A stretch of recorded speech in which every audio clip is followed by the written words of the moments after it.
धोकादायक झाली व तिकडनं जबरदस्तीनं आम्हा लोकांना त्या घरातनं काढण्यात आलं 1995 ला आणि इकडे जुईनगरला आणून ठेवलं.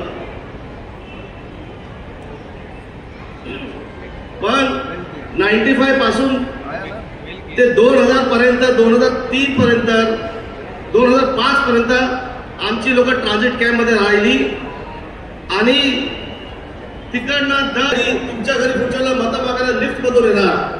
पण आम्हाला 20 वर्ष फसवलं गेलेलं आहे. शेवटी मंदा काकी आमदार व्हायला लागल्या. त्याच्यानंतर आमचा तो GR निघाला आणि GR कोणी काढला? फडणवीस साहेबांनी. मी वाट बघत होतो. आमची 2 पिढ्या त्या घरामध्ये सडल्या. आमच्या इथं लहान मुलांचे तरुण झाले, तरुणाच्या लग्नाचं वय झालं, कोण लग्न होईना तिकडे. आणि एक दिवशी पृथ्वीराज चव्हाण साहेब इथे आले, मला आठवते, आणि आम्हाला सांगण्यात आलं काकी त्यावेळेला दुसऱ्यांदा निवडून आल्या होत्या. आम्ही वाट बघत होतो GR आता येईल आता येईल, पण GR काय आला नाही. आणि आमच्या लोकांचं गुड लक, आमच्या लोकांना देव पावला. अचानक फडणवीस साहेब मुख्यमंत्री झाले. फडणवीस साहेब मुख्यमंत्री झाले आणि आता आम्ही विचार केला आता ह्याला परत नव्याने समजवायला पडणार. आमच्या मागण्या काय होत्या? एक दिवशी 1च महिना झालेला, 1 महिन्यानंतर अचानक फोन आला, तुमचा 2.5 पैशाचा GR झाला. आम्हाला खरंच वाटेल असं कसं निघाला, कोण भेटायला गेलं नाही, कोणी कोणाला बोलवलं नाही. मी मंदा काकीने विचारलं, काकी कोणी काढला GR? तर काकीने खुशखबर दिली, किशोर मी गेले होते तिकडे आणि तुमच्याकडे लढा बघून ती आमचा पहिला GR 2.5 पैशाचा काकीने काढला. आमच्या इकडे 2.5 पैशाचा GR निघाला. आम्ही बघितलं एका महिन्यात GR काढला. कोणाला बिल्डरला कोणी भेटायला बोलवलं नाही, मंदाताई भेटायला बोलवलं नाही, कोण कोणाशी काय लेनदेन नाही, फक्त लोकांसाठी काम करून ते बाजूला झाले. आता मी पडतोय आमच्या इथे डेन्सिटी खूप जास्ती आहे. काकीपली थांब आपण जाऊ, आपण प्रयत्न करू. त्याच्यानंतर त्याच वेळेला जे भूमिपुत्रांनी गरजेपोटी बांधलेली घरं होती त्यावेळेला मी बघितलं तो भूमिपुत्र तिथे बसलाय रामदेव भगत, तो पण एक तडपडत होता. त्याला पण तसं वाटत होतं भूमिपुत्रांचं घर झालं पाहिजे. मंदा काकीला वाटत होतं भूमिपुत्रांचं घर झालं पाहिजे, पण नाईक फॅमिलीला कधी वाटत होतं भूमिपुत्रांचं घर झालं पाहिजे. तिथे फक्त राजकारण राजकारण आणि राजकारण चालू होतं. जसं आम्हाला फसवलं तसं तुम्हाला देखील फसवत होतं. आता एवढे जर पुळका होता, एवढं प्रेम होतं आणि ऍब्सोल्यूट पॉवर होती घरी. आमदार, खासदार, नगरसेवक, महापौर, मंत्रिपद सर्व त्यांच्या घरी. पण एकाही भूमिपुत्राचं काम किंवा एकाही भूमिपुत्राला मोठं करण्याचं काम कधी या लोकांनी केलेलं नाही आहे. मी 4 वेळा इलेक्शन लढलो. मी प्रत्येक वेळेला फक्त त्यांची आश्वासनं बघितली आणि मंदाताई दिवस रात्र त्या लोकांसाठी झटतात आहे.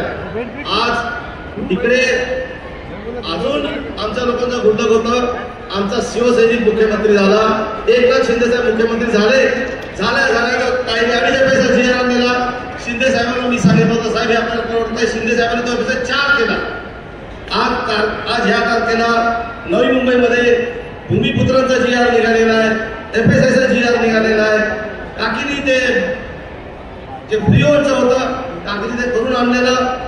आता त्याचं श्रेय कोणतरी दुसरी लोक घ्यायला बघतात आहे. पण हा सर्व स्टार्ट जे केलं होतं हे मंदा काकीने केलं होतं. आता परत एकदा महायुतीचं शासन आलं तर आपल्याला सर्वांना डायरेक्ट लाभ आपल्या लोकांना होणार आहे आणि तो मंदा काकीतूनच होणार आहे. आपल्याला गोष्ट लक्षात ठेवायची आहे. 20 वर्षात नाईक फॅमिलीने नवी मुंबईसाठी काय केलंय कोणीतरी बोलून दाखव, मी मानेन. बाकी परत एक गोष्ट अजून सांगायची आहे, कारण मंदा काकी आजपर्यंत कोणत्या बिल्डरला, कोणत्या कॉन्ट्रॅक्टरला, कोणत्या उद्योजकाला टक्केवारीसाठी, भागीदारीसाठी कधी फोन करत नाही. ते त्यांच्या गोरगरिबांचं काम दिवस रात्र करत असतात. त्यांच्याकडे बघा.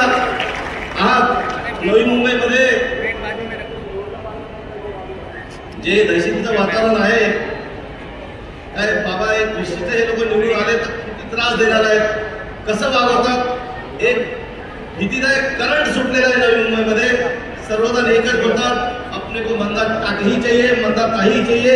इस औरत ने कभी किसी को तकलीफ नहीं दी आणि सर्व एवढे आनंदात आहेत आणि आम्हाला दिवाळी आजच साजरी करायची आहे. परत काकीला 23 तारखेला निवडून आणून. अजून एक गोष्ट सांगू इच्छितो. आज एकनाथ शिंदे साहेब दिवस रात्र काम करतात आहे, मशिनीसारखं काम करतात आहे सर्वांसाठी. कोणी गेला शिवसैनिक कोणत्या पक्षाचा गेला त्या दिवशी आमच्या घरात साहेब आले होते, स्टेज होतं, साहेबांनी तुमच्यासाठी काम केलं बघितलं ना.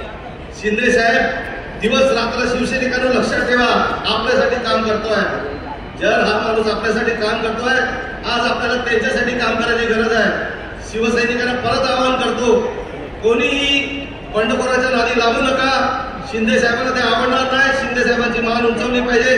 सर्वांनी मंदाकाकीला मतदान करायचं आहे, मंदाकाकीला निवडून आणायचं आहे आणि त्याच्यामध्ये काकीचा खरा मान आहे, आपल्या शिंदे साहेबांचा मान आहे.